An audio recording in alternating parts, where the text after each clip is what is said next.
Thank you, ma'am. Am I audible clearly? Yes, sir, you are audible. Okay. Thank you, Rachita, ma'am. Good morning, dear participants. Our next lecture is on the importance of patient counseling. I feel honored and privileged to introduce our next speaker, Mrs. Bhumi Doshi. Ma'am completed graduation from Pharmacy College in India and qualified the evaluating exam of Pharmacy Examination Board of Canada. Ma'am has currently working as a patient counselor at Cure Center for Complete Care, Ahmedabad. Due to professional experience, ma'am has a strong background in clinical pharmacy, recognizing symptoms of diseases, communicating with patient, counseling patient about medication, non-pharmacological choices for symptoms, working in a team with doctors, nurses, and physiotherapists. During her studies in Canada, ma'am learned to choose an OTC products according to patient symptoms to counsel about how to use medical devices like aero chamber, meter dose inhaler, insulin pen, to name but a few. I would also like to share few of her achievements. Firstly, ma'am stood second in pharma marketing avalanche national level competition 2009 at RPCP Changa. Secondly, ma'am has successfully passed the evaluating exam of Pharmacy Examination Board of Canada PEBC in 2012. Last but not the least, ma'am has also has medical transcription online certificate. So, with this brief introduction, as a chairperson, I'm very pleased to have the honor of inviting Mrs. Bhumi Doshi ma'am to deliver the lecture. Over to you, ma'am. Thank you, Shagar bhai. Am I audible to everyone? Yes, ma'am, you are audible. Okay. Thank you, Professor Sagar Bhai Patel. Thank you for this warm welcome and kind words. So, let's start my lecture, my presentation. Let me first share my screen with you. It will take a moment. Thank you.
Share screen ત્યારે તમે આવી ગયું બરાબર. Yes, ma'am, you are visible now. Host છો એટલે please તમે meeting leave નહીં કરતા, મને પહેલા એ કરવું પછી તમે લીવ કરો. કન્ટિન્યુ. હવે આપણે કંઈ નહીં કરી શકીએ, મેં હોસ્ટમાં કીધું છે. Okay, so good morning all the pharmacists. I hope તમારા આગળના બે લેક્ચર બહુ સારા રહ્યા હશે અને તમને બહુ સારી ઇન્ફોર્મેશન મળી હશે. સો મારો ટોપિક છે આજનો પેશન્ટ કાઉન્સેલિંગ. તો બેઝિકલી કહું તો importance of the patient counselling. Patient counselling આપણે ઇન્ડિયામાં એટલું પોપ્યુલર નથી અમોંગ ધ ફાર્માસિસ્ટ. ડોક્ટર્સ અને નર્સિસ તો બી અમુક લિમિટ સુધી કરતા હોય છે, પણ as a being a pharmacist આપણામાં પણ એ અધિકાર છે, આપણી પાસે પણ એ રાઇટ છે કે આપણે પણ પેશન્ટને કાઉન્સલ કરી શકીએ regarding medicines, regarding diseases and adverse effect, side effects of the drugs. So આપણે આજે એના વિશે થોડું જાણીશું. What is first of all, let's see what is the patient counseling. So patient counseling is one of the major duty of a pharmacist other than dispensing of drug. હમણાં ઇન્ડિયામાં ફાર્માસિસ્ટની practice કેવી ચાલે છે કે કોઈ બી આપણે મેડિકલ સ્ટોર પર આવશે, પ્રિસ્ક્રિપ્શન લઈને આવશે અને કહેશે કે આ દવા અમને આપી દો અને આપણે એમને દવા આપી દઈશું. આપણો પછી ત્યાં જ એન્ડ આવી જાય છે. એઝ અ ફાર્માસિસ્ટનો રોલ આપણો ત્યાં જ પૂરો થઈ જાય છે. પણ હવે એટલા સુધી સીમિત નથી રાખવો આપણે આપણો રોલ, એનાથી આપણે આગળ જવું છે. 4 વર્ષ આપણે જેટલું ભણ્યા છીએ મેડિસિન્સ વિશે આટલું ડિટેલિંગમાં, તો કેમ ના આપણે પેશન્ટ જોડે બધી આપણી ઇન્ફોર્મેશન શેર કરીએ. સ્પેસિફિકલી ડ્રગની ઇફેક્ટ્સ, સાઇડ ઇફેક્ટ્સ કેવી રીતે કામ કરશે એ બધું જ આપણે નાની નાની ઘણી બધી ડિટેલ્સ એમની જોડે શેર કરી શકીએ છીએ. તો it refers to the process of providing information, advice and assistant to help patient to use there medication properly. Patient counseling may be defined as providing medication information orally or in written form to the patients or their representative. જરૂરી નથી કે patient પોતે જ આવે દવા લેવા માટે. અમુક વાર પેશન્ટ બેડ રિડન હોય તો એ ના પણ આવી શકે, એમના કોઈ રિલેટિવ આવ્યા હોય કાં તો એમના જે કેરટેકર હોય, નર્સ હોય કે કેરટેકર હોય એ પણ આવી શકે. તો આપણે એમને પણ આપણે કાઉન્સલ કરી શકીએ છીએ જે એમને દર્દીને જે દવા આપવાના છે એના વિશે. It also helps patient to understand directions of use, advice on side effects, storage, diet and lifestyle modification. Storage, અમુક medication, અમુક injections આપણે ફ્રીજમાં સ્ટોર કરવાનું કહેતા હોઈએ છીએ, તો અમુકને આપણે કહેતા હોઈએ છીએ કે એને સનલાઇટ ના આવે એવી રીતે રાખો. પર્ટિક્યુલર ડ્રગ્સ ઓર હાઇપર બ્લડ ટેન્શનના પેશન્ટ્સ હોય તો આપણે એમને કહી શકીએ છીએ ડાયટ એન્ડ લાઇફસ્ટાઇલ મોડિફિકેશન માટે આપણે એમને બી એના વિશે સલાહ આપી શકીએ છીએ. તો એમાં એ કઈ રીતે ચેન્જ કરશે તો એમની જે ડિઝીઝ છે, એમની જે કન્ડિશન છે એમાં એમને હેલ્પફુલ રહેશે. સો બેઝિકલી આપણો ગોલ શું છે પેશન્ટ કાઉન્સેલિંગમાં? તો to provide information directed at the encouraging safe and appropriate use of medication, thereby enhancing therapeutic outcomes. અમુક દર્દીઓમાં એવું હોય છે કે એ લોકોને દવાના નામથી જ એમને મોઢું બગાડી દેતા હોય છે કે ના અમારે દવા નથી લેવી, કે બીજું કોઈ બી ઉપચાર અમને આપી દો અમે કરીશું પણ અમારે દવા નથી લેવી. તો એ જે ડર છે કે ના મારે દવા નથી લેવી, મને કંઈક થઈ જશે, દવા લેવાથી આટલી બધી સાઈડ ઇફેક્ટ થશે ને, અને અમુકને મેન્ટલી એવી ઇફેક્ટ હોય છે કે હું દવા લઉં છું ને તો મને ઊંઘ બહુ આવે છે, ભલે એની સાઈડ ઇફેક્ટ ડ્રાઉઝીનેસ ના હોય તો બી કહેશે કે મને બહુ ઘેન ચડે છે. હવે પેરાસિટામોલ લે તો બી ઘેન ચડે એવી બહુ ઓછી પોસિબિલિટી છે. તમે સેટ્રિઝિન લો અને ડ્રાઉઝીનેસ આવે તો બરાબર છે, કાં તો એન્ટી ડિપ્રેશન્સ લેતી હોય એ બી બરાબર છે, પણ અમુક એન્ટી રિલેક્સન્ટ લીધી હોય કે પછી તમે એની પેઇન કિલર લીધી હોય પછી તમને ડ્રાઉઝીનેસ આવે એ વસ્તુ એ એમને માનવામાં આપણને આવે નહીં એઝ અ ફાર્માસિસ્ટ. પણ અમુક પેશન્ટને એવી માન્યતા હોય છે કે દવા લેવાથી એક તો ઘેન બહુ ચડે, કોઈ બી દવા લો એટલે ઘેન ચડે છે, બીજું એમને પેટની અમુક તકલીફ હોય છે. મોસ્ટલી આપણી ડ્રગ્સની નોઝિયા, વોમિટિંગ એવી કોઈની કમ્પ્લેન્સ હોય છે જ, પણ જરૂર નથી દરેક પેશન્ટમાં એ જોવા મળે. અમુક પેશન્ટ્સમાં એસિડિટીની કમ્પ્લેન વધારે રહેતી હોય છે, તો એમને આપણે કાઉન્સેલ કરીશું કે તમને આ દવાથી આવી આવી ઇફેક્ટ થશે કાં તો આ રીતની સાઈડ ઇફેક્ટ થશે, તો દે નો કે આ દવાથી મને ડ્રાઉઝીનેસ નહીં થાય.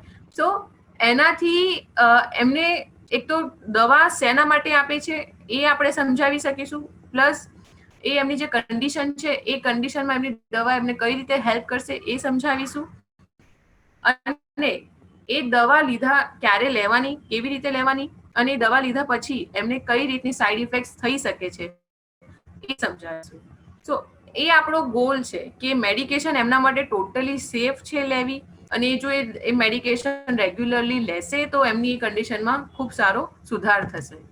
ઓબ્જેક્ટિવ શું છે તેમાંથી મોસ્ટલી જે મેં હમણાં કવર કરી દીધા કે patient should recognise the importance of medications for his well being. એની કઈ કન્ડિશન હમણાં આવી છે, કોઈ ડિઝીઝ આવ્યું છે, તો એ ડિઝીઝ માટે, એની કન્ડિશન માટે એ જે ડ્રગ છે, એ મેડિસિન છે, એ કેમ ઇમ્પોર્ટન્ટ છે, એને કેમ લેવી જોઈએ, એ આપણે એમને સમજાવીશું.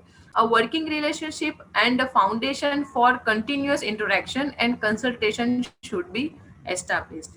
તમે આ રીતે ઇન્ટરેક્ટ કરશો તમારા સામેવાળા પેશન્ટ જોડે કે જે બી કોઈ રિલેટિવ આવ્યા હોય એમની જોડે તમે ડિસ્કસ કરશો, તો એક તો ફાર્માસિસ્ટ અને પેશન્ટ વચ્ચેનો રિલેશનશિપ સારો બોન્ડ થશે, અને પ્લસ એમને આપણા પર ટ્રસ્ટ બેસશે, વિશ્વાસ કરી શકશે. Patient's understanding of strategies to deal with medication should be improved. Should ensure better patient compliance. અમુક પેશન્ટને દવાના નામથી જ મેં કીધું કે જે ડર લાગતો હોય છે, તો આપણે એમને દવા વિશેની બધી જ માહિતી આપીશું તો એ દર્દી રેગ્યુલરલી પછી એ દવા લેવા લાગશે. એને સમજશે એનું ઇમ્પોર્ટન્સ કે દવા લેવી કેમ ઇમ્પોર્ટન્ટ છે. Patient becomes an informed, efficient and active participant in disease treatment and self-care management. The pharmacist should be perceived as a professional who offers pharmaceutical care. હવે હમણાં આપણે ઇન્ડિયામાં ફાર્માસિસ્ટ જોઈએ તો મોસ્ટલી જેટલા બી ફાર્માસિસ્ટ પાસ આઉટ થયા હશે એમાંથી 70%, 60 to 70% જેવા મોસ્ટલી ફાર્માસ્યુટિકલ પ્લાન્ટમાં હોય છે, કોઈ ફાર્માસ્યુટિકલ કંપનીમાં પ્લાન્ટ્સમાં વર્ક કરતા હોય છે, અને 30% જેવા મોસ્ટલી આ પ્રોફેસરની લાઈનમાં હોય છે, અને હાર્ડલી 10-20% લોકો જે હશે જે પોતાનો મેડિકલ સ્ટોર ઓપન કરતા હશે, રાઈટ. અને હમણાં જેમ કે આપણને ખ્યાલ છે કે શ્રી મોન્ટુ કુમાર પટેલે, આપણે જે પ્રેસિડેન્ટ છે જે ગુજરાત સ્ટેટ ફાર્મસી કાઉન્સિલના, એમને સારા એવા સ્ટ્રિક્ટ એક્શન્સ લીધા છે કે આપણે કોઈ બી ફાર્માસિસ્ટ બે જગ્યાએ કામ ના કરી શકે, કે પોતાનું સર્ટિફિકેટ ક્યાંય આપી દીધું છે બીજે કોઈ મેડિકલ સ્ટોરમાં અને એ પોતે બીજે ક્યાં વર્ક કરી રહ્યા છે. સો એના પર હમણાં સ્ટ્રિક્ટ એક્શન્સ લેવાઈ રહ્યા છે. તો મેડિકલ સ્ટોર ઓપન કરો એ સારી વસ્તુ છે, કરવો જોઈએ એકચ્યુઅલી એઝ અ ફાર્માસિસ્ટ. અને જે મેડિકલ સ્ટોર નામ આપવામાં આવે છે એની જગ્યાએ આપણે એને ચેન્જ કરીને ફાર્મસી બી કરી શકીએ, કેમ કે મોસ્ટલી બહારની કન્ટ્રીમાં ફાર્મસી વર્ડ યુઝ થતો હોય છે. મેડિકલ સ્ટોર કે દવાની દુકાન એ મોસ્ટલી આપણે ઇન્ડિયામાં જ વપરાય છે, બીજે ક્યાંય એવી વપરાતી નથી. તો એ આપણે એઝ અ પ્રોફેશનલ પોતાનું મેડિકલ સ્ટોર ઓપન કરીએ અને પછી આપણી જે ડ્યુટી છે આપણે પોતે જાતે કરતા હોઈએ તો ફાર્માસિસ્ટનું વેલ્યુ વધે સોસાયટીમાં. આપણી ઇન્ફોર્મેશન્સ આપણે પેશન્ટ્સ અને એમના રિલેટિવ જોડે શેર કરીએ એટલે એમને આપણા પર વિશ્વાસ બેસે, એમને ખબર પડે કે ના ફાર્માસિસ્ટ કેટલા ઇમ્પોર્ટન્ટ છે. એઝ અ પેરામેડિકલ લાઈનમાં બી ફાર્માસિસ્ટનો સારો એવો રોલ છે. લાસ્ટમાં છે drug interactions and adverse drug reaction should be prevented. So જો આપણે પેશન્ટ કાઉન્સેલિંગમાં આપણે આ બધા જ ટોપિક કવર કરવાના છે, તેમાં ડ્રગ ઇન્ટરેક્શન્સ, હવે પેશન્ટ એડલર પેશન્ટ છે અને એમને ડાયાબિટીસ, બ્લડ પ્રેશર, કોલેસ્ટ્રોલ, બીજી ઘણી બધી દવાઓ ભેગી લે છે, તો એમાં કોઈ ડ્રગ ઇન્ટરેક્શન તો નથી ને. જો ઇન્ટરેક્શન હોય તો આપણે એને કેવી રીતે બેસ્ટ રીતે અવોઇડ કરી શકીએ એ આપણે એમને સમજાવીશું. કાઉન્સેલિંગ પ્રોસેસ, તો હવે આપણે જ્યારે કોઈ પેશન્ટ કે દર્દી આવ્યું છે તમારા મેડિકલ સ્ટોરમાં અને નવું પ્રિસ્ક્રિપ્શન લઈને આવ્યું છે, તો તમે એને કઈ રીતે કાઉન્સેલ કરશો એના વિશે જાણીએ. તો બે રીતે થઈ શકે. એક છે વર્બલ કોમ્યુનિકેશન અને સેકન્ડ છે નોન વર્બલ. આપણે એ બંનેને ધ્યાનમાં રાખીને કાઉન્સેલિંગ કરીશું. વર્બલમાં લેંગ્વેજ, પેશન્ટ કઈ લેંગ્વેજ સારી રીતે સમજે છે, હિન્દી, ગુજરાતી, ઇંગ્લિશ, જે બી એમને કમ્ફર્ટેબલ હોય. આપણે એ ટોન આપણે એકદમ પોલાઇટલી અને એમને ખબર પડે છે ને એ રીતે આપણે એમને કેર કરીએ છીએ અને આપણે એમને હેલ્પ કરવા માંગીએ છીએ એ રીતે એમને સમજાવીશું. વોલ્યુમ, પેશન્ટ દર્દી સારી રીતે સાંભળી શકે એ રીતે. અને સ્પીડ, એ આપણી જોડે કેચઅપ કરી રહ્યું છે ને, આપણે જે એમને સમજાવી રહ્યા છે દર્દીને, એ પેશન્ટ આપણી જોડે કેચઅપ કરી રહ્યું છે એ સ્પીડથી નોર્મલ સ્પીડમાં એમને સમજાવીશું. નોન વર્બલ કમ્યુનિકેશન, પ્રોક્સિમિટી, તમે એકબીજાથી કેટલા દૂર ઊભા છો, કેવી રીતે ઊભા છો. આઈ કોન્ટેક્ટ, મેક શ્યોર કે આપણે સામે જે વ્યક્તિ સમજી રહી છે આપણી જોડેથી એમની સામે આઈ કોન્ટેક્ટ રાખીએ, એન્ડ ફેશિયલ એક્સપ્રેશન. કોઈ બી રીતના ફેશિયલ એક્સપ્રેશન, તમે સ્માઇલિંગ ફેસ રાખો, ચલો સારી વાત છે, પણ એમને જ્યારે એક્સપ્લેન કરતા હોઈએ ત્યારે દર્દીને આપણા કે ગુસ્સાવાળો એક્સપ્રેશન કે એવા એક્સપ્રેશન ના આપીએ. Qualities of good counsellor. હવે કાઉન્સેલર સારો હોય તો એમાં કઈ કઈ ક્વોલિટીઝ હશે? ફર્સ્ટ તો બી અ ગુડ લિસનર. સામેવાળા દર્દીને કંઈક ન્યૂલી ડાયગ્નોઝ ડિઝીઝ હશે, કાં તો નવી કન્ડિશન એને ડાયગ્નોઝ થઈ હશે, તો એની જોડે ઘણા બધા ક્વેશ્ચન્સ હશે, બહુ બધા ક્વેશ્ચન હશે. તો ફર્સ્ટ તમે એમને સાંભળો કે એ શું શું જાણવા માંગે છે, અને એના પછી આપણે એને આન્સર કરીએ. Be flexible, be empathetic, be non judgemental, be tolerant and communicate confidentially. Non judgemental અહીંયા બહુ ઇમ્પોર્ટન્ટ છે. હવે સપોઝ કે કોઈ કેન્સર કાં તો HIV નું પેશન્ટ તમારી જોડે આવ્યું હોય તો આપણે એવી રીતે જજ ના કરીએ કે એવી રીતે એમની જોડે ભેદભાવ ના રાખીએ, કે એમને એમ્પથી આપવાની, એમને સમજાવવાનું કે હવે દરેકની મેડિકેશન્સ આપણી પાસે અવેલેબલ છે, ઘણા બધાને સારું બી થઈ ગયું છે, એટલે તમે ચિંતા ના કરો, સરસ થઈ જશે, આ દવાઓ તમારી લેવાની ચાલુ કરો. એવી રીતે આપણે એમને સહાનુભૂતિ આપીએ, સિમ્પથી આપીએ. બી ટોલરન્ટ. અમુક પેશન્ટ હશે, સાયકેટ્રિક પેશન્ટ હશે, તો તમારી જોડે ખરાબ વર્તાવ બી કરી શકે છે, ગુસ્સામાં બી વાત કરી શકે છે. બહુ ચીડચીડા સ્વભાવવાળા પેશન્ટ હોય તો એ તમને ઇરિટેટ પણ કરી શકે છે, પણ એની જોડે આપણે હંમેશા શાંતિથી વાત કરીએ. Communication during drug therapy. હવે મેઇન કયા કયા આપણે કાઉન્સેલિંગમાં પોઈન્ટ્સ કવર કરીએ તો purpose of medication, how medication works, dose and duration of therapy, goals of therapy, how effectiveness will be monitored, adverse effect and how to deal with them. Side effects તો હશે જ, કંઈ ને કંઈ કોઈ ને કોઈ સાઇડ ઇફેક્ટ્સ તો ડ્રગની હશે જ, પણ એ એડવર્સ ઇફેક્ટને આપણે કઈ રીતે ડીલ કરી શકીએ? હવે સપોઝ કે કોઈક કોન્સ્ટિપેશનની સપોઝ કે કોઈ સાઇડ ઇફેક્ટ છે, કાં તો ડાયરિયાની સાઇડ ઇફેક્ટ છે, તો આપણે એમને કોઈ એના ફૂડ હેબિટ્સમાં કાં તો કોઈ કે બીજી લાઈફસ્ટાઈલ આપણે થોડું ચેન્જ કરાવીને આપણે એને કોઅપ કરી શકીએ, તો આપણે એમને એ સજેસ્ટ કરી શકીએ. કોન્સ્ટિપેશન હોય તો આપણે એમને કહી શકીએ ભાઈ ફાઈબરવાળું ફૂડ વધારે લેજો, પાણી વધારે પીજો, થોડું જમ્યા પછી વોક કરવાનું રાખજો.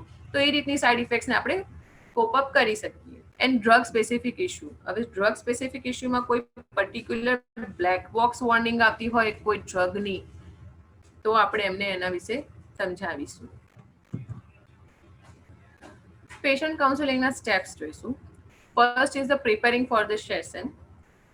પ્રિપેરિંગમાં આપણે શું કરીશું? તમારી જોડે કોઈ તમારા મેડિકલ સ્ટોર પર પેશન્ટ પ્રિસ્ક્રિપ્શન લઈને આવે છે, તમે પ્રિસ્ક્રિપ્શન પહેલા વાંચો. એ પ્રિસ્ક્રિપ્શનમાં કોઈ બ્રાન્ડ એમને ડોક્ટરે લખેલી છે કે જનરિક નેમ લખેલું છે? બ્રાન્ડ લખેલી હોય તેમાં જનરિક મેડિસિન કઈ છે એ આપણે પહેલા જાણી લઈએ. એ દવા વિશે આપણને બધી માહિતી છે ને? ના હોય તો તમે પહેલા પેશન્ટ જોડે 2 મિનિટ માંગો કે હું તમારી પાસે 2 મિનિટમાં દવા વિશેની બધી માહિતી લઈને તમને સમજાવું છું. આપણે પોતે પહેલા જાણી લઈએ. આપણે કોઈ બી પ્રકારની મિસ ઇન્ફોર્મેશન પેશન્ટને કે રિલેટિવને આપવાની નથી. હંમેશા એ ધ્યાન રાખવાનું, કોઈ બી રીતની મિસ ઇન્ફોર્મેશન આપવી નહીં. જો આપણને ખબર ના હોય તો એમની પાસે સમય માંગો કે મને 2 મિનિટ આપો, હું તમને એના વિશે જાણીને સમજાવું છું, પણ મિસ ઇન્ફોર્મેશન ના આપતા. બરાબર? એ પ્રિપેર કરી દીધું. એના પછી ઓપનિંગ ધ સેશન. તમારી જાતને ઇન્ટ્રોડ્યુસ કરો કે my name is Bhumi Doshi, I am the pharmacist at work today. એના પછી તમારી જે તમે એ એક પ્રકારનું ઓપનિંગ થઈ ગયું. એના પછી તમે પેશન્ટની સામેથી જાણો કે તમારું નામ આ છે, તમે ખુદ પેશન્ટ છો કે તમે રિલેટિવ છો એ જાણો. પેશન્ટ પોતે હોય તો વેલ એન્ડ ગુડ, આપણે પેશન્ટને ડાયરેક્ટલી સમજાવી રહ્યા છીએ. રિલેટિવ હોય તો રિલેટિવને આપણે મેક શ્યોર કે તમે પેશન્ટને પણ મેં તમને જે માહિતી આપી છે તમે બધી ડિલિવર કરી દો, એ બધું એમને સમજાવી દો. And the third will be the counselling content. કાઉન્સેલિંગમાં આપણે શું શું સમજાવીશું? The name and description of the medication. નેમમાં બ્રાન્ડ નેમ લખેલી હોય તો એમને કહેવાનું આ જે તમને ડોક્ટર લખીને આપી છે એ બ્રાન્ડ નેમ છે, અને અંદર જે દવા છે, જે જનરિક મેડિસિન છે, જે કેમિકલ નેમ છે, જે ડ્રગ છે, એ ડ્રગ આ છે. એ રીતે સમજાવીશું. ઘણા પેશન્ટને કેવું હોય છે કે બસ અમને ડોક્ટરે આ દવા લખીને આપી છે, આ બ્રાન્ડ નેમ આપ્યું છે એટલે અમને તો આ જ જોઈએ છે. એ જે મિસકન્સેપ્શન છે પેશન્ટ્સનો, ઇન્ડિયામાં એવી ઘણી પબ્લિક્સ હોય છે, ઘણી લોકો હોય છે કે જે નથી સમજતા કે ઓકે અંદરનું કન્ટેન્ટ તો સેમ જ છે ને, દવા આપણે ખાલી લેવાની છે. તો એ મિસકન્સેપ્શનને આપણે આ રીતે દૂર કરી શકીશું. આપણે એમને સમજાવીશું કે આ બ્રાન્ડ નેમ છે, પણ અંદરની જે દવા છે, દવા તો તમે બીજી કોઈ બી તમને બ્રાન્ડ બીજી કોઈ કંપની બનાવતી હશે, પણ તમને દવા તો આ જ મળશે. એટલે તમે કોઈ બી અલ્ટર કરી શકો. આ દવા જો આ બ્રાન્ડ ના મળતી હોય તો તમે આ બ્રાન્ડ લઈ શકો છો. Reason Y it has been prescribed on how it works. તમને એ દવા શેના માટે પ્રિસ્ક્રાઇબ કરવામાં આવી છે એના વિશે થોડું સમજાવીએ. જો ડોક્ટરે એમને સમજાવેલું હોય એના વિશે, તો એ દવા એ એમની કન્ડિશનમાં કેવી રીતે હેલ્પફુલ થશે, એ કઈ રીતે કામ કરશે એ કન્ડિશનમાં, એ સમજાવીશું. How to take the medication. જમ્યા પહેલા, જમ્યા પછી, રિગાર્ડલેસ ઓફ ફૂડ, સવારે, સાંજે, બપોરે, કે કોઈ મેડિકેશનમાં ટાઈમ તમારે સેમ રાખવાનો હોય, કન્ટિન્યુ એ જ ટાઈમ પર લેવાની હોય એવરી ડે, તો એ બી આપણે એમ્ફસાઇઝ કરીને એમને સમજાવીશું. Expected duration of treatment. ડોક્ટરે કોઈ પર્ટિક્યુલર દિવસ માટે લખીને આપી હોય કે એમને ઇન્ફેક્શિયસ ડાયરિયા થયા છે, તેમને એન્ટીબાયોટિક આપી છે, તો લખેલી હશે 7 દિવસ માટે, 14 દિવસ માટે. તમને સમજાવીશું, તમને હમણાં ડોક્ટરે 14 દિવસ માટે આ દવા લેવાની કીધી છે. આ દવા લેવાથી 14 દિવસ માટે દવા લેવાથી એ એન્ટીબાયોટિક છે, તમારી અંદર જેવી ઇન્ફેક્શન, બેક્ટેરિયલ ઇન્ફેક્શન છે એ એને દૂર કરશે અને તમારા ડાયરિયા છે એ તમારા એનાથી મટી જશે.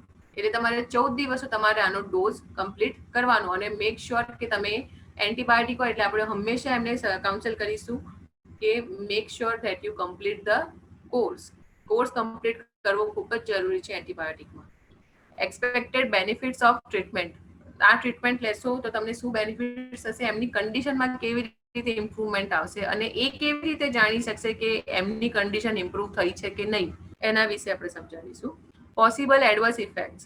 એડવર્સ ઇફેક્ટ્સ જે બી મેઇન જે એડવર્સ ઇફેક્ટ્સ છે કે ના, એ મોસ્ટલી 70-80% પીપલમાં એ એડવર્સ ઇફેક્ટ જોવા મળે છે, એ ખાસ કરીને આપણે કાઉન્સલ કરીશું. અને બ્લેક બોક્સ વોર્નિંગ હોય તો એ તો ખાસ આપણે એમને સાવચેતી આપીશું. અને દરેકમાં જો એ પેશન્ટ, કોઈ બી patient for the first time એ પેશન્ટ દર્દી એ મેડિકેશન લેતા હોય તો હંમેશા એલર્જીક રિએક્શન માટે એમને કાઉન્સેલ કરવાના. તમે આ દવા પહેલી વાર લઈ રહ્યા છો, જો આ તમે દવા લો અને એના પછી તરત જ તમને આખા શરીર પર ઇચિંગ થાય, ચડ વડે, કાં તો આખી બોડી ફૂલી જાય, સોજા આવી જાય, કાં તો તમને સડનલી બ્રેથલેસનેસ થઈ જાય, શોર્ટનેસ ઓફ બ્રેથ થવા લાગે, એવું જો તમને થાય તો તમને આ દવાની એલર્જી છે, you are allergic to this medication. Stop taking this medication immediately and visit the emergency room. ઇમરજન્સીમાં જવું પડે એમને, અને એનાફાઇલેક્ટિક એટલે એમને that is called anaphylactic shock, પણ એમને પછી એ રીતની ટ્રીટમેન્ટ લેવી પડશે એલર્જીક રિએક્શનની. Possible medication or dietary interaction. Dietary ઇન્ટરેક્શનમાં અમુક ડ્રગ ફૂડ ઇન્ટરેક્શન્સ જે હોય છે, જે આપણે અવોઇડ કરી શકતા હોય, આપણે પેશન્ટને પૂછવાનું તમે આ લો છો, આ ખાઓ છો. જો એમને ડાયટરી ડ્રગ ફૂડ ઇન્ટરેક્શન્સ આવતા હોય, then we will counsel them, then avoid this food while you are on this medication. Advise on correct storage. કઈ રીતે સ્ટોર કરશો એ એમને ખાસ કરીને એડવાઇસ કરીશું. Minimum time duration required to show therapeutic benefit. તમારે મિનિમમ કેટલા ટાઈમ સુધી આ તમારે દવા લેવી પડશે, ત્યાં જઈને તમને તમારી કન્ડિશનમાં સુધાર તમને દેખાશે કે તમારી દવા કામ કરી રહી છે કે નહીં. મિનિમમ 2 months ઓર 3 months. કોઈ લોંગ ડ્યુરેશનની કોઈ કન્ડિશન, મતલબ ડાયાબિટીસ કે બ્લડ પ્રેશર છે કે એવી છે, તો એમને મિનિમમ 15 દિવસ 20 દિવસ તો તમારે દવા લેવી જ પડે. અને એના પછી તમે ફરી મપાવા જાઓ બીપી, તો તમારે કદાચ ઓછું થાય, તમારું શુગર લેવલ ઓછું થશે. એટલે એવી રીતે આપણે એમને સમજાવીએ. કોઈને હિમોગ્લોબિન ડ્રોપડાઉન થઈ ગયું છે અને આયર્નની દવા આપી છે, કે તમારે મિનિમમ 2 થી 3 મહિના તો તમારે આ દવા કન્ટિન્યુ કરવી જોઈએ. જો એ તમે દવા કન્ટિન્યુ કરશો ને એના પછી તમે ફરીથી તમારું સીબીસી કરાવશો, તેમાં હિમોગ્લોબિન વધેલું આવશે. એટલે મિનિમમ આટલા ટાઈમ સુધી તમે દવા લો, એના તો તમને રિઝલ્ટ જોવા મળશે. Vote to do if a dose is missed. હવે ડોઝ મિસ કરી ગયા છે તો શું કરવાનું. એન્ટીબાયોટિક છે, કાં તો કોઈ પેઇન કિલર છે, એ રીતની મેડિકેશન હોય, તેમાં ડોઝ મિસ કરી દેતો હોય તો એ આપણે ઇઝીલી આપણે કહી શકીએ કે તમને જ્યારે ફરી યાદ આવે ત્યારે તમે લઈ લો. પણ એના પછીનો જે next dose within like 1 hour કે 2 hour માં જ નેક્સ્ટ ડોઝ આવતો હોય તો you should miss the next dose. બરાબર, આપણે એ રીતે એમને કાઉન્સલ કરીશું, જે પર્ટિક્યુલર જે મેડિસિન માટે લાગુ પડતું હોય એ રીતે. આ સ્પેસિફિકલી ડાયાબિટીસના પેશન્ટમાં ખાસ કરીને સમજાવવાનું what to do if the dose is miss, કેમ કે ડાયાબિટીકના પેશન્ટમાં જો ડોઝ મિસ થઈ જાય ને પછી એમનો નેક્સ્ટ ડોઝ લેવાનો આવી જાય તો પછી શું કરવાનું, રાઈટ? ઇન્સ્યુલિન માટે ખાસ કરીને સમજાવવાનું. Special monitoring requirements. Special monitoring અમુક મેડિકેશન કાં તો અમુક કન્ડિશન્સ જે હોય છે એમાં મેડિકેશન જ્યારે આપવામાં આવતી હોય છે તો એના માટે હાર્ટ રિલેટેડ માટે 2D ઇકો રિપોર્ટ છે, પછી કિડનીનો ક્રિએટિનિન છે, લીવર માટે SGPT છે, એ બધા અમુક રિપોર્ટ્સ કરાવતા હોય છે કે એ જોવા માટે કે એ ડ્રગની સાઈડ ઇફેક્ટ્સ લીવર કે કિડની કે હાર્ટ ઉપર થઈ તો નથી રહી, એ મોનિટર કરવું જરૂરી છે. એટલે ડોક્ટર્સ જ્યારે એમને કહેતા હોય કે તમારે રેગ્યુલર આટલા રિપોર્ટ્સ કરાવવા પડશે તો પેશન્ટને સમજાવો કે એ રિપોર્ટ્સ કરાવવા કેમ જરૂરી છે. આ દવા તમારે લોંગ ટાઈમ લેવાની છે, આ લોંગ ટાઈમની અસરથી કિડની, હાર્ટ, લીવર આવા ઓર્ગન્સ પર બી એની અસર થઈ શકે છે, એટલે ડોક્ટર મોનિટરિંગ કરવા માટે આ રિપોર્ટ્સ કરાવશે. તો એ જરૂરી છે કે તમે રિપોર્ટ્સ કરાવો. And the end, closing the session. એન્ડમાં ક્લોઝ કરતી વખતે કહીશું આપણે એમને આ મેડિકેશન માટેની તમારે જે જાણવાની હતી બધી ઇન્ફોર્મેશન અમે તમને આપી છે. તમને આમાંથી મેં તમને જે સમજાવ્યું એમાં તમને કોઈ પ્રશ્ન છે?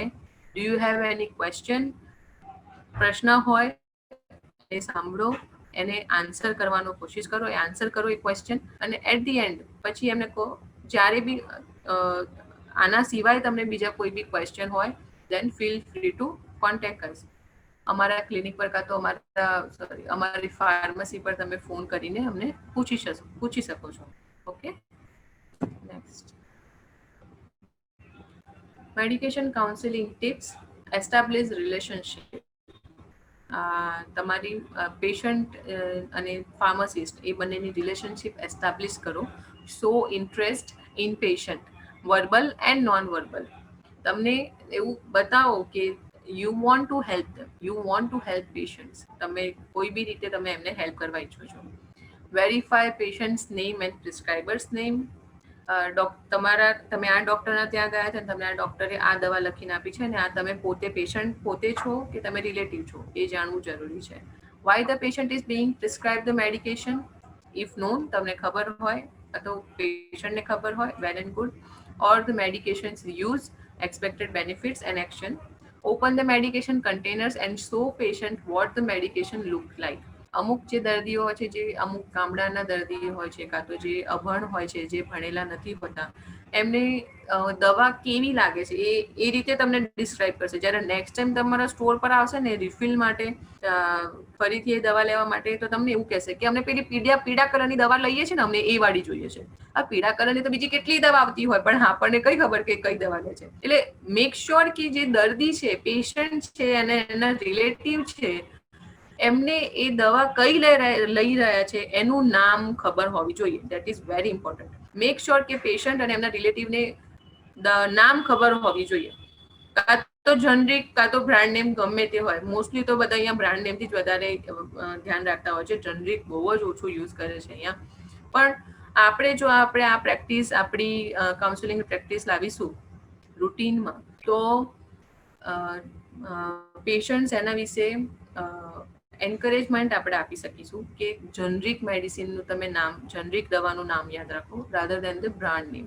સો મેડિકેશન કેવી દેખાય છે અમુક ગામડાના પેશન્ટને આપણે બતાવવી બી પડે અને એમને સમજાવવી બી પડે કે આ જે પીળા કલરની દવા છે, એમને 3-4 દવા ભેગી આપી હોય, તેમાંથી અલગ અલગ કલરની બધી દવા હોય, તો આ જે પીળા કલરની દવા છે તમારે સવાર સાંજ લેવાની છે, જમ્યા પછી લેવાની છે, એ રીતે બી કરી શકીએ.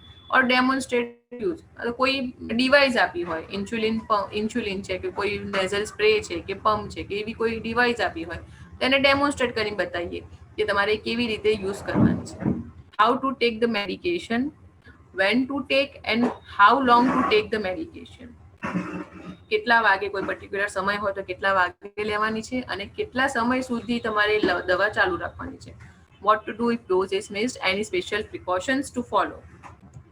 Foods, alcoholic beverages or OTCs to be avoided. અમુક પેશન્ટ્સ મલ્ટીવિટામિન્સ છે એ બધી OTCsમાં એ ઘણા લેતા હોય છે. સો એની જોડે કાં તો કોઈ આયુર્વેદિક હોમિયોપેથિક મેડિસિન્સ લેતા હોય છે, તો એની જોડે કોઈ બી રીતનું ઇન્ટરેક્શન તો નથી ને, એ આપણે જાણીને જો અવોઇડ કરવાનું હોય તો આપણે એમને સજેસ્ટ કરીશું કે અવોઇડ કરે. How the patient will know the medication is working, how to store the medication, if the prescription can be refilled, if so when. Mostly તો અહીંયા ડૉક્ટર્સની પ્રેક્ટિસમાં એવું હોય છે કે મહિના માટેની લખીને આપતા હોય છે અને એના પછી મહિના પછી ફરી એમને બોલાવે અને એના પછી ફરી રિફિલ માટે પ્રિસ્ક્રિપ્શન લખીને આપતા હોય છે.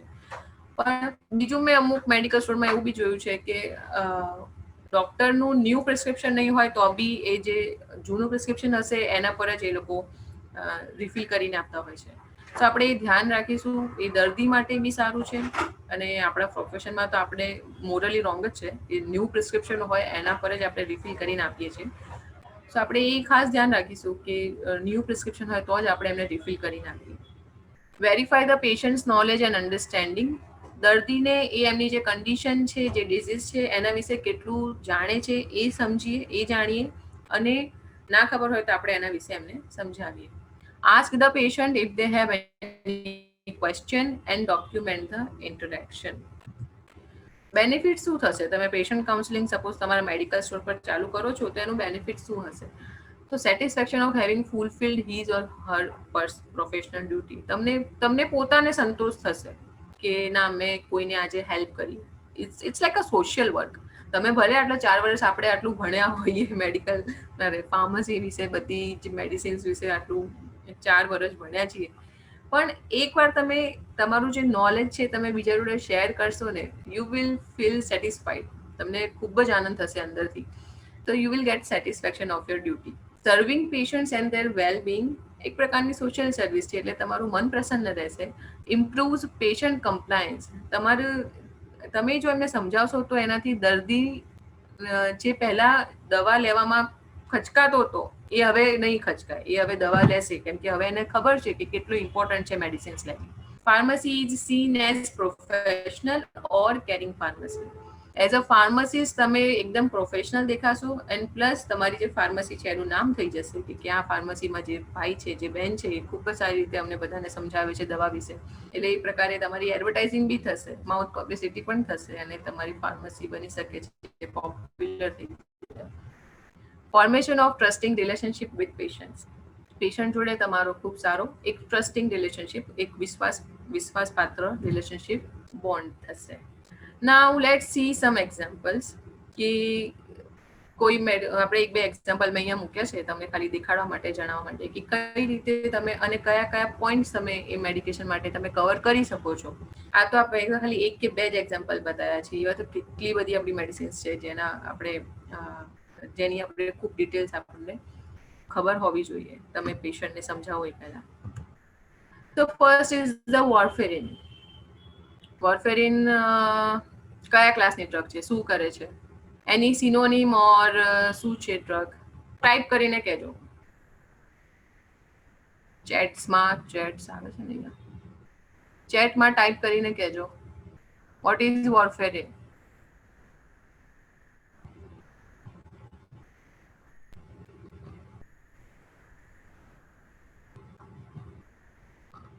Yes, anticoagulant. Yes, anticoagulant. Good, yes. બીજું એને આપણે એઝ અ બ્લડ થિનર બી ઓળખીએ છીએ. It's a blood thinner as well. Okay, so it's a anticoagulant. Okay, anticoagulant. It's also known as a blood thinner. Warfarin હંમેશા always take it on empty stomach. So this is the main counseling point. કેવી રીતે લેવાની, how to take the medication, always take it on empty stomach. Empty stomach baby, ખાસ કરીને દવા જે સમયે લેવાની હોય એના 2 કલાક પહેલા અને દવા લઈ લો એના 2 કલાક પછી ખાવાનું નહીં. That's how it should be, empty stomach. Keep the drug administration time same every day. વોર્ફેરિનમાં આ ખૂબ જ ઇમ્પોર્ટન્ટ પોઈન્ટ છે કે તમે સપોઝ સાંજે 6 વાગે આ દવા લેતા હો, then make sure every day you take this medication at 6 PM.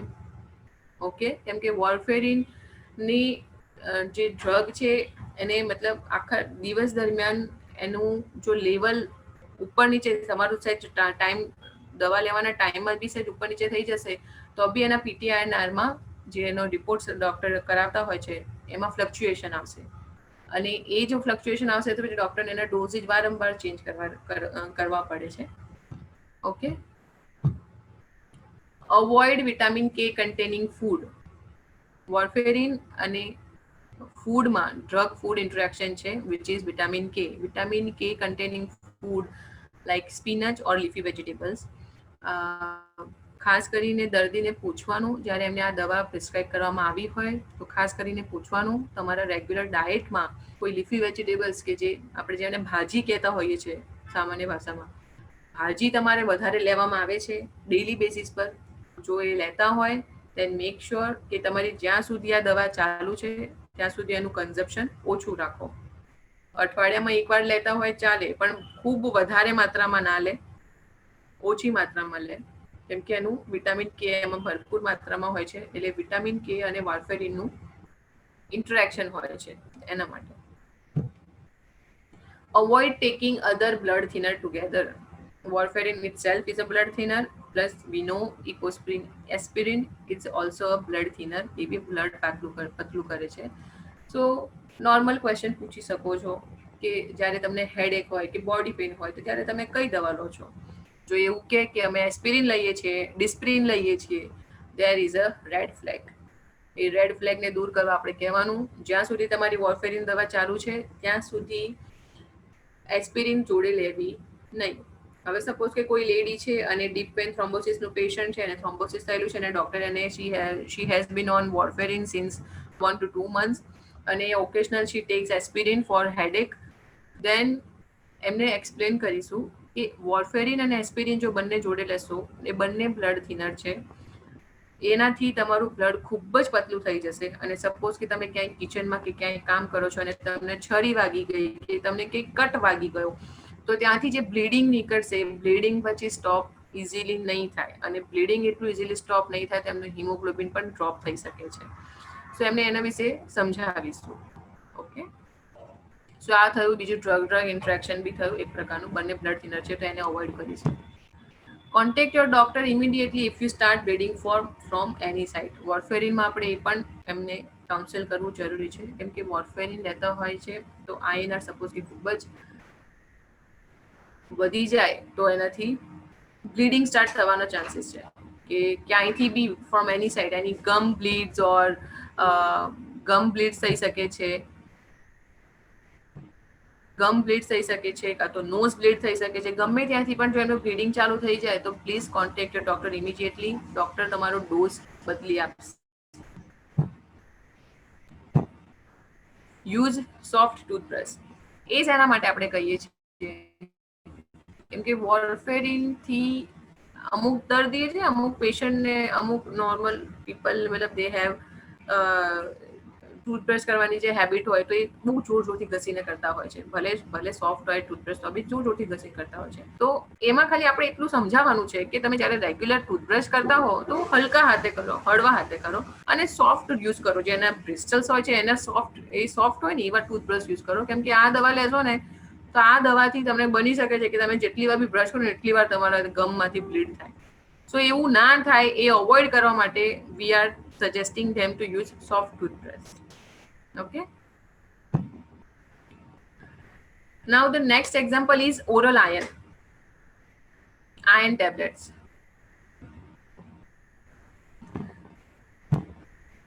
શેના માટે આપવામાં આવે છે? To increase the hemoglobin level in blood. Best absorbed empty stomach but may have constipation.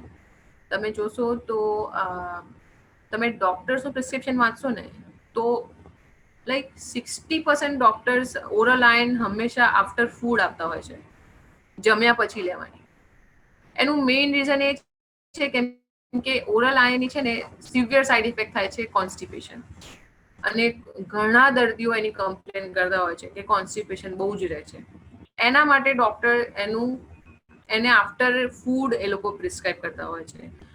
But oral iron is best absorb, તમને જો એની ખૂબ જ સારી ઇફેક્ટ જોઈતી હોય ને તમારા બોડીમાં, તો it's best absorb empty stomach. તમારે એને એમ્પ્ટી સ્ટમક જ લેવી જોઈએ.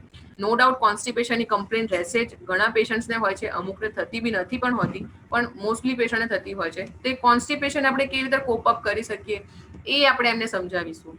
કે કોન્સ્ટિપેશન છે તો ફાઈબરવાળું ફૂડ વધારે લો, પાણી વધારે પીઓ, હળવો ખોરાક લો, મેંદો ને બધું છે ના ખાઓ, ફ્રૂટ ખાજો. એ રીતના થોડા આપણે એમને સજેશન્સ આપીશું તો બની શકે એમનું કોન્સ્ટિપેશનની જે તકલીફ છે દૂર થઈ જાય. બીજું એની સાઇડ ઇફેક્ટ શું છે? So it will cause the ડિસ્કલરેશન.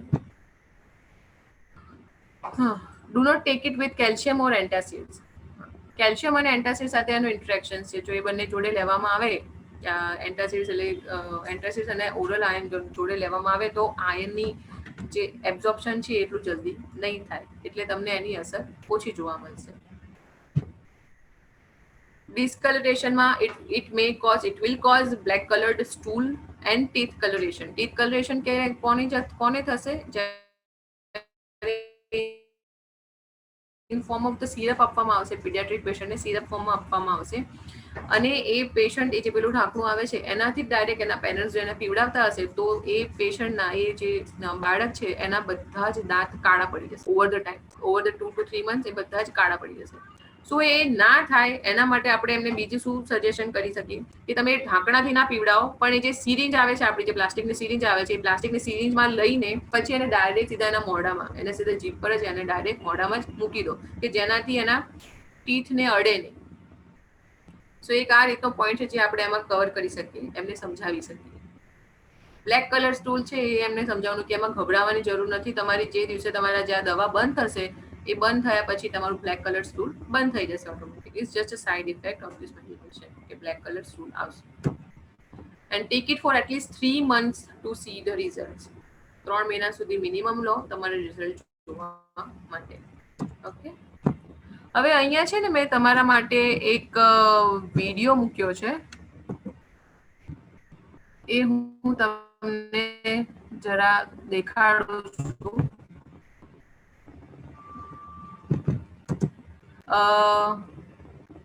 આ વિડીયો આખી ઇંગ્લિશમાં છે, સો પ્લીઝ થોડું ધ્યાનથી સાંભળજો, કેમ કે જે ટોન છે જે એ ફોરેન લેંગ્વેજનો છે, એ આપણી ઇન્ડિયન લેંગ્વેજ નથી. એટલે કંઈ બી ખબર ના પડે તો please ask me. Make sure કે તમે હેડફોન્સ કે કંઈ ભરાવ્યા હોય કે જેનાથી તમે એકદમ ક્લિયર સાંભળી શકો છો. So this is the case, this is the scenario. A patient brings a new prescription for Revasio. Revasio is a brand name. Counsel them as you would in a practice. તમે જે તમારે normal regular પ્રેક્ટિસમાં કરશો એવી રીતે તમે એમને counsel કરો. So I am starting the video now.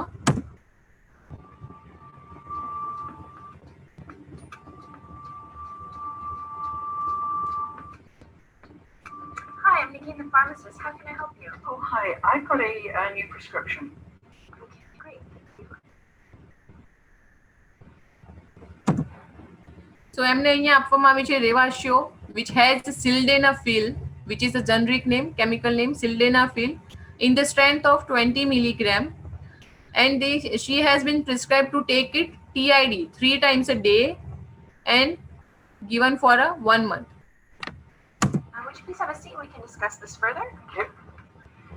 Is this prescription for yourself? Yes, it is. Okay. And is it okay if I call you Miss York? Yes, that's fine. Okay. Okay. And have you been to our pharmacy before? No, I haven't. This is the first time. Okay.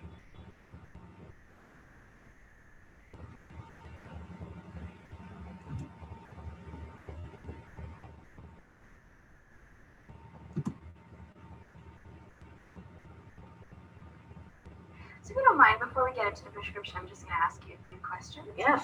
Do you have any allergies? Not that I'm aware of, no. No allergies. Okay. And do you have any medical conditions? I've got pulmonary arterial hypertension. Oh, okay. You have high blood pressure in your lungs? Yes. Okay. Yeah. Okay. And are you taking any medications? Yes, I'm taking 2 actually. I have to write them down. One is digoxin and the other is diltiazem. Okay, so you take digoxin and diltiazem? Yes. Great. And do do you currently know the doses of those by any chance? Of the two Um, medications? no, I can't remember, but the doctor said I was taking quite a high dose and it wasn't really having any effect. I see. Okay. And are you taking anything over the counter, like Advil or Tylenol? No. Okay. And do you take any vitamins or herbal supplements? No, nothing. Nothing like that. Okay. Did the doctor tell you about this medication prescribed for you called Revatio? Did he tell you what to expect from it or why he was prescribing this for you? Well, I went to see him because I got increased shortness of breath, actually. Okay. And he said that the current medication I had really wasn't working, so I wanted to try something different. I see. Okay. And did he tell you anything specifically about the medication he prescribed, the Revatio? Or? Not really. I think he was expecting to get from pharmacy. Okay. Okay, no problem. So I'm just going to look over this and then we can talk a little bit more about this Okay. medication your doctor has prescribed for you.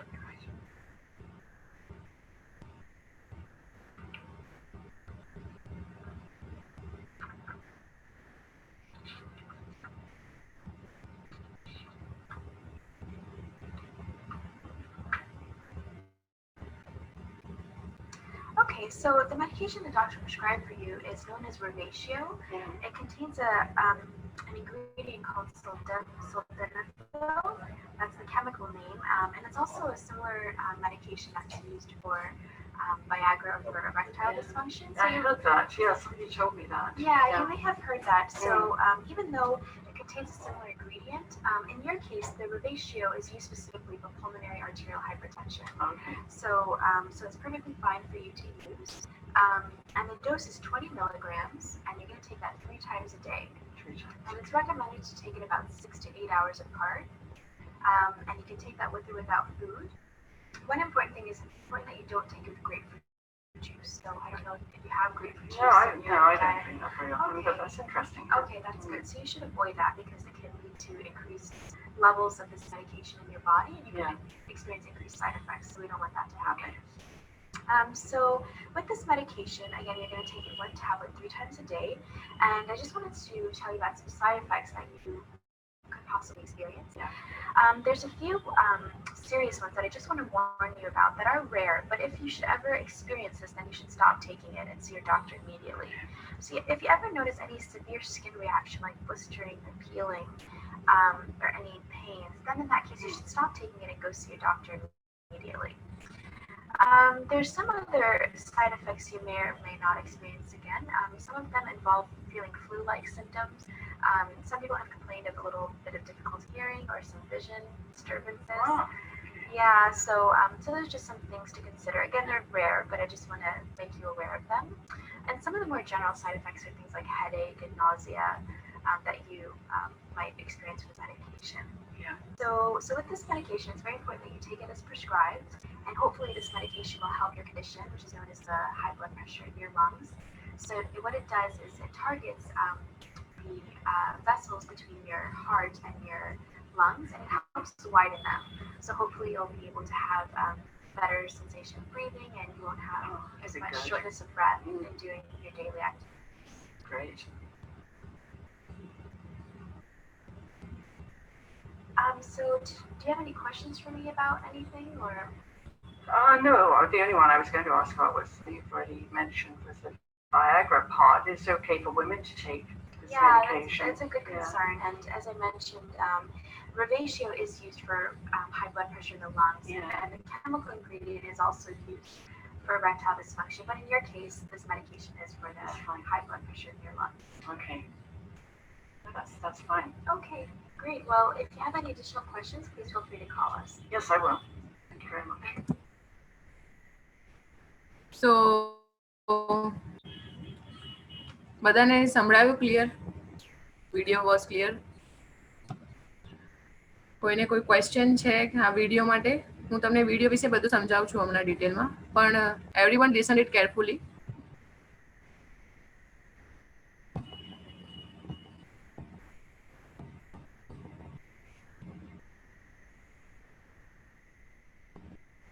Okay, so first તમે જોયું હશે કે એ ફાર્માસિસ્ટે પહેલાં એમને welcome કર્યા એમને ફાર્મસીમાં, અને સૌથી પહેલાં પૂછ્યું કે શું એ જે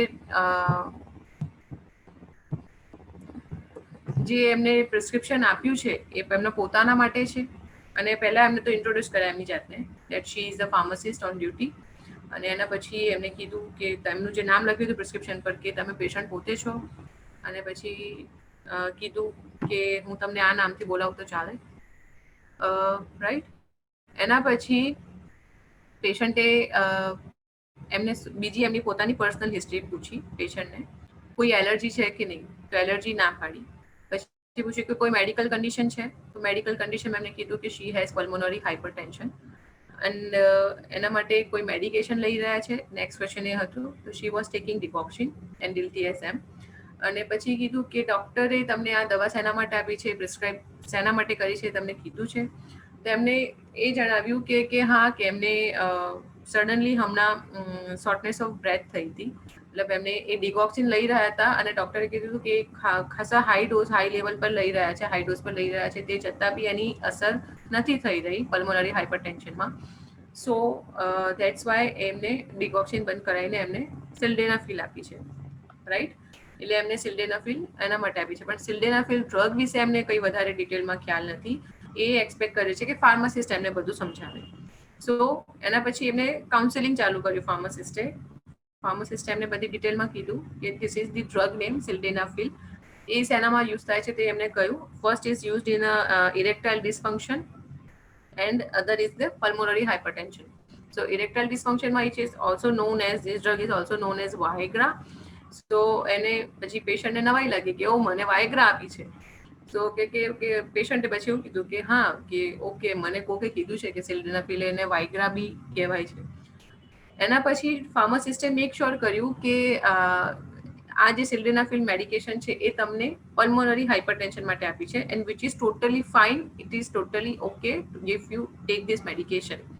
બરાબર, કે તમે આ દવા લો તો ઇટ્સ ટોટલી ફાઇન. એના પછી એમને કીધું કે કઈ રીતે લેવાની છે. એમને સ્ટ્રેન્થ કીધી, પાવર કીધો, 20 મિલીગ્રામનો પાવર છે. દિવસમાં 3 વાર લેવાની છે, 6 to 8 hours અપાર્ટ, 6 થી 8 કલાકના અંતર વચ્ચે દિવસમાં 3 વાર લેવાની છે. એમને પછી કીધું સાઇડ ઇફેક્ટ્સ, પછી કીધું with or without food, regardless of food. પણ ફૂડમાં એમને ડ્રગ ફૂડ ઇન્ટરેક્શન અવોઇડ કરવા માટે એમને કીધું ગ્રેપ ફ્રૂટ જ્યુસ નહીં લેવાનું. એમને કીધું કે તમે ગ્રેપ ફ્રૂટ જ્યુસ તમે લો છો કે નહીં, એમને ખ્યાલ નથી, પણ એમ ના પાડી કે ના અમે નથી લેતા, હું નથી લેતી. એ પેશન્ટ એવું કહે, સો દેટ ઇઝ ગુડ. પણ એમને એના વિશે કાઉન્સિલ કર્યા કે ગ્રેપ ફ્રૂટ જ્યુસ જોડે નહીં લેવાની. પછી એમને કાઉન્સિલ કર્યા એની સાઇડ ઇફેક્ટ્સ માટે. સૌથી પહેલા એમને બ્લેક બોક્સ વોર્નિંગ કીધી કે તમને કોઈ સ્કિન પર બ્લિસ્ટરિંગ થાય કે તમારી સ્કિન પીલ થવા લાગે, નીકળવા લાગે, અને કોઈ બી પ્રકારનું પેઇન થવા લાગે, તમારી બોડીમાં સિવિયર પેઇન થવા લાગે, તો તમારે આ મેડિકેશન સ્ટોપ કરી દેવી જોઈએ અને તમારા ડૉક્ટરને મળવું જોઈએ. એ થઈ બ્લેક બોક્સ વોર્નિંગ. એના પછી એમને એમને નોર્મલ સાઇડ ઇફેક્ટ્સ કીધી કે ફ્લૂ લાઇક સિમ્ટમ્સ અમુક પેશન્ટ્સને ફીલ થતું હોય છે, તો અમુકને બ્લડ વિઝન થતું હોય છે. સો એ રીતના બીજા એમને સાઇડ ઇફેક્ટ સમજાવી. એટ ધી એન્ડ એમને પછી ક્લોઝિંગ કરતા પહેલા, સેશન ક્લોઝ કરતા પહેલા એમને પેશન્ટને પૂછ્યું કે તમને કોઈ ક્વેશ્ચન છે. ત્યારે પેશન્ટનો મેઇન કન્સર્ન શું હતો એ એમને કહ્યું કે જેમ તમે કીધું કે આ મેડિકેશનને મતલબ વાયગ્રા ઇરેક્ટાઇલ ડિસ્ફંક્શનમાં પણ યુઝ કરવામાં આવે છે, વાયગ્રા બી તરીકે વપરાય છે, તો as a being a woman is it okay if I take this medication. તો એ એમનો કન્સર્ન એમને સોલ્વ કર્યો કે યસ, કે જેમ તમને મેં કહ્યું કે પલ્મોનરી હાઇપરટેન્શન માટે તમને આ દવા આપવામાં આવી છે, તો ઇટ્સ ટોટલી ફાઇન કે તમે આ દવા લઈ શકો છો. અને આ દવા તમને લેવાથી તમારું જે અંદરનું બ્લડ પ્રેશર છે, લંગ્સમાં જે બ્લડ પ્રેશર છે, એ તમારું ધીમે ધીમે ઓછું થશે અને જે તમને શોર્ટનેસ ઓફ બ્રેથની કમ્પ્લેન થઈ રહી છે એ ઓછી થઈ જશે. સો એમને એ રીતે સમજાવ્યું કે આ દવા એમને કઈ રીતે કામ કરશે, right. So this is how the counselling done. આ તો તમારા ખાલી એક એક્ઝામ્પલ માટે મેં તમને પૂરો ક્લિયર આઈડિયા આવે એના માટે મેં એક આ વિડીયો મૂક્યો હતો. So here my session ends.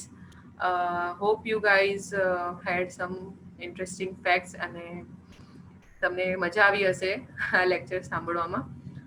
If you guys have any questions, I am here to answer it. કોઈને ક્વેશ્ચન હોય તો